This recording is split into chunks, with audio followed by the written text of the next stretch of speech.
দেখো তো বৃহস্পতি, এটা লাগবে কিনা? হ্যাঁ দাও, এটা তো ফুল রাখবো।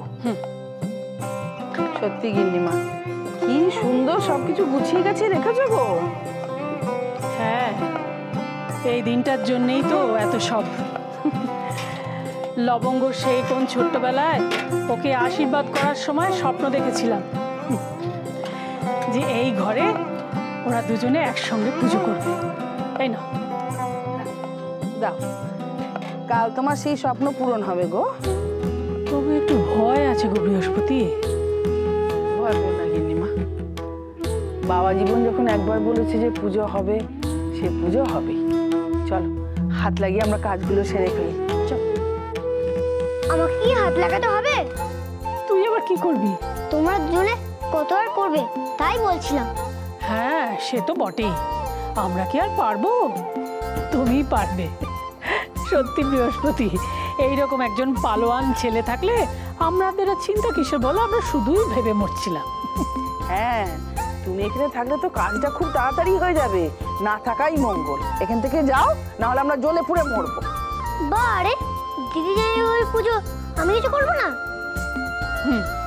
আজ না, কাল করবি। বেশ, ঠিক আছে। পুজোর জন্য বিস্কুটটাও লাফাচ্ছে। হ্যাঁ গো দিদি, কাল পুজোটা হয়ে যাবার পর না যত তাড়াতাড়ি সম্ভব ওই দুটোকে এক করে দাও দিদি। সেই জন্যই তো পুজোটা করাচ্ছি গো। বাহ, খুব ভালো হবে দিদি, এবার লক্ষ্মীনারায়ণ এক হবে। হ্যাঁ গো দিদি, ওদের দুটিকে একসাথে দেখলে লক্ষ্মীনারায়ণের মতোই লাগে।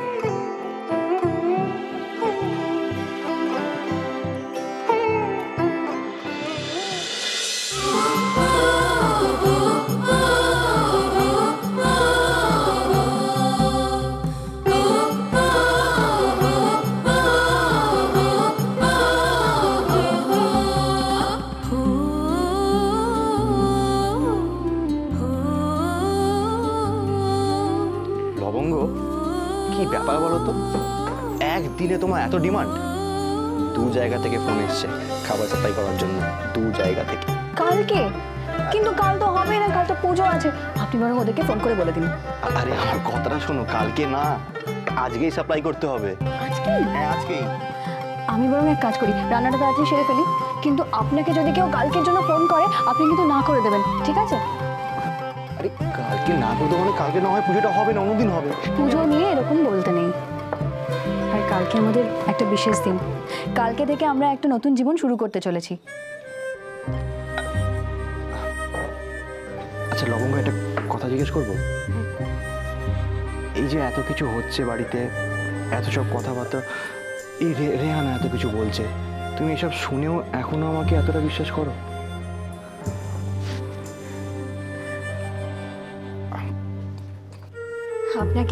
আপনাকে আমি আমার শেষ নিঃশ্বাস পর্যন্ত বিশ্বাস করব। আপনি শুধু আমাকে ভুলে যাবেন না। আমার ওই সেম, শেষ নিঃশ্বাস অবধি আমিও তোমায় ভুলবো না। মরে গেলে না হয় অন্যরকম কিছু একটা। আপনি এরকম অলক্ষণে কথা কেন বলছেন বলুন তো? ঠিক আছে, বলবো না। তুই না বলার জন্য আমার তো কিছু একটা চাই। কি করছেন বলুন তো? এখন কাজের সময় আমাকে কাজ করতে দিন, ছেড়ে দিন। কি করছেন আপনি? ছাড়ুন। আচ্ছা ঠিক আছে, ছেড়ে দেবো। একটা শর্ত আছে, আজকে তুমি যখন খাবার সাপ্লাই নিয়ে যাবে, তোমার সঙ্গে আমি যাব, আমরা একসাথে ফিরবো। আর যত রাত করেই ফিরি না কেন, তুমি কোনো প্রশ্ন করবে না। আর বাড়ি ফেরার জন্য তুমি তাড়াও দেবে না কিন্তু। কেন? আজকে আমরা ঘুরতে বেরোবো, ঘুরবো, খাবো দাবো, তোমাকে রাতের কলকাতা দেখাবো। তাও কত রাত হবে? সেটা বলতে পারছি না, যখন ইচ্ছা হবে তখন ফিরবো। বলো রাজি আছো কিনা? ছেড়ে দিন এখন, নইলে কিন্তু আবার রাতে ঘুরতে যেতে দেরি হয়ে যাবে।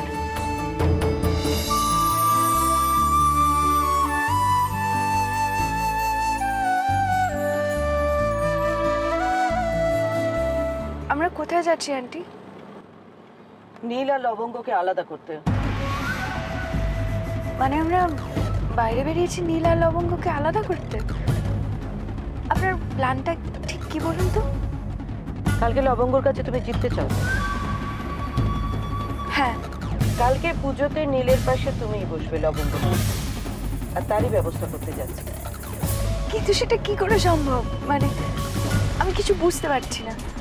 সোজা সোজা কি ডান দিকে চলো। আন্টি আমরা যাচ্ছি কোথায়? তোমার ভাগ্যে এটা। দেখো, নীলকে তুমি যদি পেতে চাও তাহলে এই কদিন আমি যেমন যেমন বলছি তেমন তেমন তোমায় করতে হবে। কি পারবে? পারবো। নীলকে পাওয়ার জন্য আমি সব করতে পারি। আমি ঠিক পারবো আন্টি। তাহলে চলো কাজ শুরু করা যাক।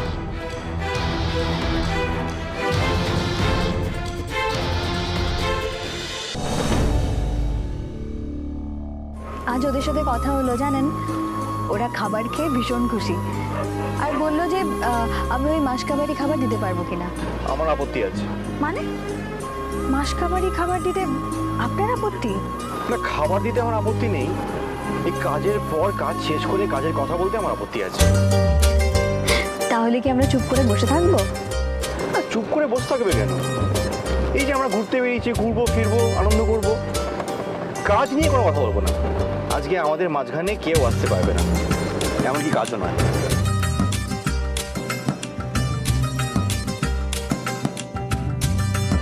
আসতে যান, আসতে যান। থ্যাংক ইউ ঠাম্মি কালকের প্ল্যানটা করার জন্য। হ্যাঁ ঠাম্মি, আমার তরফ থেকেও থ্যাংক ইউ। পুজোটা না খুব দরকার সংসারে শান্তির জন্য।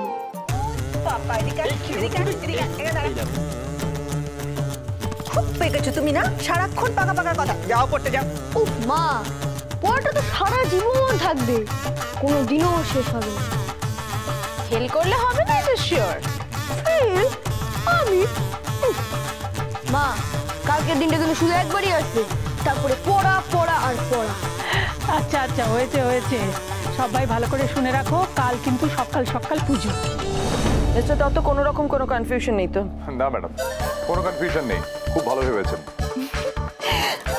Aunty, oh my god, what a plan! You are a genius. তোমার মাথায় এরকম আইডিয়া এলো কোথা থেকে?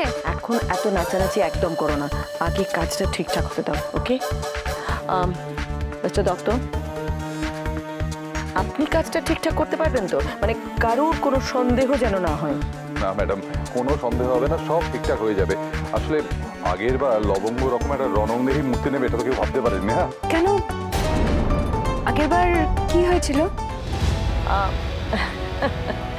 না না, আগের বার কিছু নয় ওটা, তুমি ওটা ভুলে যাও। তুমি আগে কি হয়েছে বলে যাও, তুমি জাস্ট সামনের দিকে তাকাও। ওকে?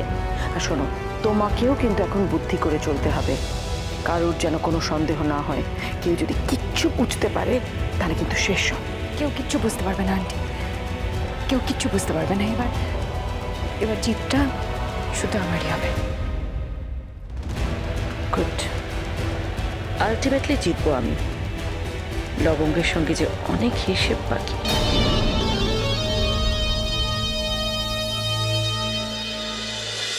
লবঙ্গ দাঁড়াও, আরে কি করছো নাকি? এটা তোমাদের গ্রামের নদী নয়। কে বলেছে আপনাকে? সব নদী একরকম, কিরকম বুক ভরে শ্বাস নিতে ইচ্ছে করে। দাঁড়াও, চোখ করবে না। কেন চোখ কেন বন্ধ রাখবো? কারণ আমি তোমাকে এইভাবেই দেখতে চাই। আচ্ছা, আমার একটা কথা বলবে? কি? দেখো, আমি যখন গ্রামে তোমাকে প্রথমবার দেখি, তারপর থেকে না আমি বারবার তোমার কথাই ভাবতাম। তাই? তুমি কি সেভাবেই আমার কথা ভাবতে? মনে নেই আমার। আরে বলো না প্লিজ। বলবো না। বলি ও লবঙ্গ, কোন তরঙ্গ বাজলো মনের তারে? বলি ও লবঙ্গ, কোন তরঙ্গ বাজলো মনের তারে? প্রাণের মানুষ ছবি হয়ে বিঁধলো পরান্ডারে, প্রাণের মানুষ ছবি হয়ে বিঁধলো পরান্ডারে। প্রথম কাছে এসেছি, প্রথম দেখেছি, কিছুতেই পাই না ভেবে, প্রথম ভালোবেসেছি।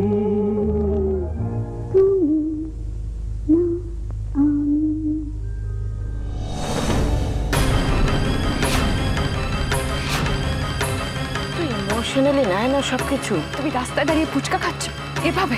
তোমার কি মাথা খারাপ হয়ে গেছে?